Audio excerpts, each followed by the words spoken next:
If you are in that kind of relationship and you are experiencing gaslighting, then you need to know what it sounds like, how you feel, and how you may respond. I don't like to argue, so I say nothing and fume for days. How do I set boundaries without sounding like a jerk? I hate the idea that I might accidentally offend somebody, so sometimes I'd just rather say nothing at all. Welcome to the Language Alchemy Podcast, and thank you for joining me today. This is your host, Alejandra Siroka, a transformative communication teacher and coach devoted to helping you have more peace and more harmony in all your relationships. My message, without exception, is a message of peace. At this time, when I'm recording this episode, our human family in Ukraine is suffering because of the Russian invasion. In times like this, it's important to remember that language has the power to heal, and it also has the power to destroy. Language has the power to bring us to war. In this episode, I'd like to raise our awareness about the power of our language, of your language. Today, I am going to focus on the destructive aspect of language, in the form known as gaslighting. I will talk about what gaslighting sounds like so you know what to do when you hear it. And as you're listening to this episode, if you recognize that you use destructive language and are unintentionally gaslighting others, I hope this episode helps you divest yourself from this type of communication. You may hear it in my voice right now if you've been following me for a while. You may notice that I am heartbroken. I'm heartbroken about what's happening with our human family in Ukraine. And I'm also grateful to be in a place where I can enjoy safety and peace. I hope that wherever you are, you take a moment to feel gratitude for the safety you have in this moment. And you join me in acknowledging Ukrainians for their bravery in how they're defending life and truth. What we are experiencing with the invasion of Ukraine is an example of the impact of what's called gaslighting. The origin of the word gaslighting is very interesting.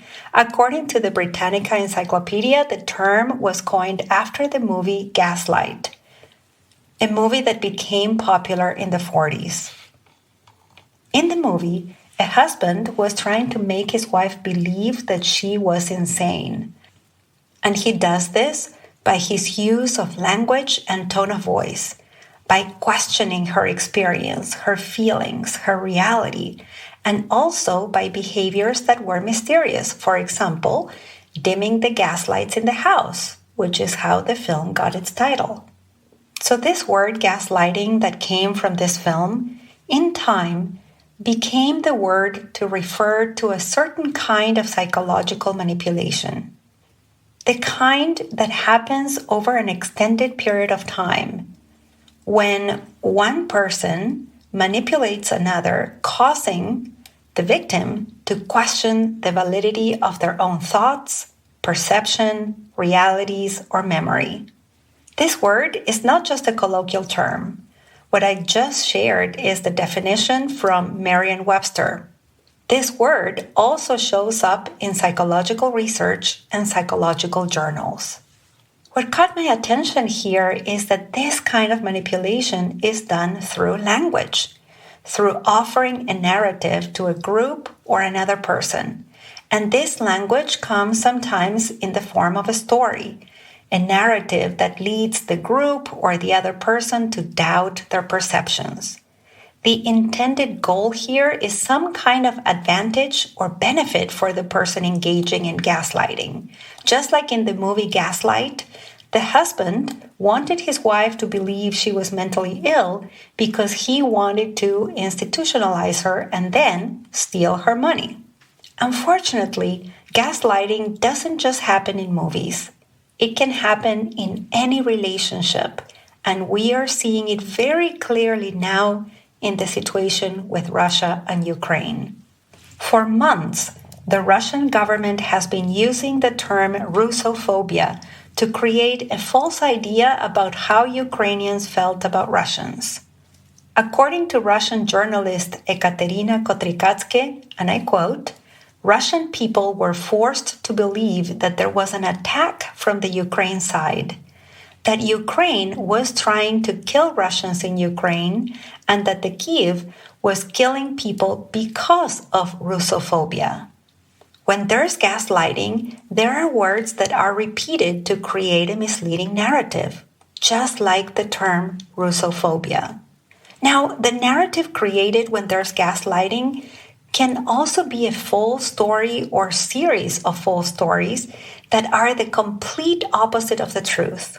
For example, according to CNN, and I quote, while Russian operatives were active in Crimea, Russian officials continually denied their presence and manipulated the distrust of political groups in their favor.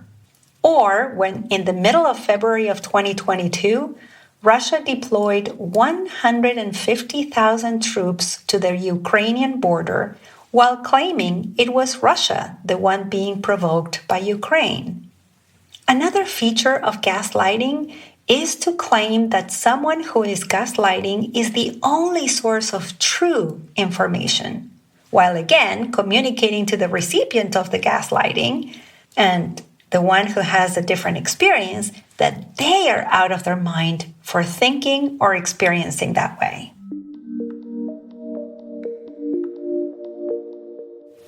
We've all had a share of political gaslighting in the past 6 years all over the world.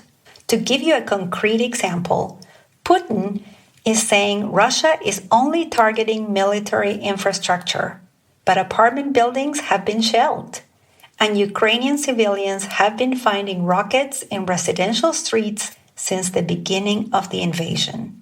So in essence, you could say that gaslighting is lying to obtain an advantage to oneself while misleading the other person so that they question what they experience as true. Now, you may say, okay, this is happening in politics, but how about personal relationships, Alejandra? Well, politics is carried out by human beings who, like you and me, are also relational beings. Now, in any relationship where there is gaslighting tends to happen in relationships in which there's a power imbalance. The person who's doing the gaslighting has a perceived position of power, and they see the other as vulnerable or fearful. Now, let me give you some examples here of the characteristics of gaslighting that you may be exposed to. And if you are in that kind of relationship and you are experiencing gaslighting, then you need to know what it sounds like, how you feel, and how you may respond.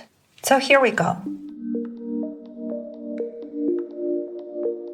If someone is gaslighting you, then in that relationship, they are the one in power. And what they start to do very subtly is they start to correct your thinking, telling you that your thinking is wrong, that you are making stuff up, saying things like, what you are saying doesn't make sense at all. Do you even hear yourself? Or, you are imagining this. Or, come on, I was joking. You take everything so personally all the time. Or, you are always so sensitive. Take a chill pill. Or, it's time for reality check. Something else that you may hear when someone is gaslighting is that they invalidate or dismiss your emotions. So, for example, they may say something like, you're always so dramatic. Or, you always make a big deal out of nothing. Or, you are being paranoid. Or, you're overreacting. Or, you're too emotional. And an additional thing that can happen when someone is gaslighting you is that they contradict or question your statements, your experience, or your memory. For instance, by saying something like, "That never happened. This is what happened." Or, "I didn't say that. This is what I said." Or, "I didn't do that. This is what I did." Or, "I'm the only one who's the victim here, not you. I am the one who should be mad at you." Or, "You are the one who should be apologizing to me. I should not be the one apologizing to you." Now, of course, I want to remind you that these phrases are used again and again. They're not just something that happens just once. When gaslighting occurs, this language is frequently repeated. And the way to know that this language is happening often is that when you hear this language, you feel consistently confused, disoriented, or doubtful of your thoughts, your experience, your feelings. And you start to lose your confidence or your self-esteem. And you become more dependent on the other person to tell you what's true about yourself or your thoughts. Another way to know that you are having these experiences of gaslighting is to pay attention to your internal language. Because in your internal dialogue, you will hear something like, "Am I going crazy? Am I really too emotional? Did this thing actually happen? Oh, I need to apologize again. It's really my fault." Or, "I need to read more about this and research more to prove to that other person what I am experiencing, what I am feeling, or that what I'm thinking is true." Now, if you find yourself in interactions and relationships in which you are constantly experiencing gaslighting, you can follow what Ukrainian President Zelensky said to his nation. And I quote, "We will be defending ourselves because our weapon is truth.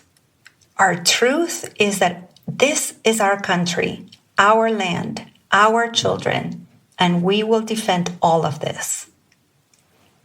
Yes, this is when conscious defense comes in communication. You need to have the transformative communication tools to engage in conscious defense if you are in a relationship in which there is gaslighting. To engage in conscious defense, you need to assert yourself.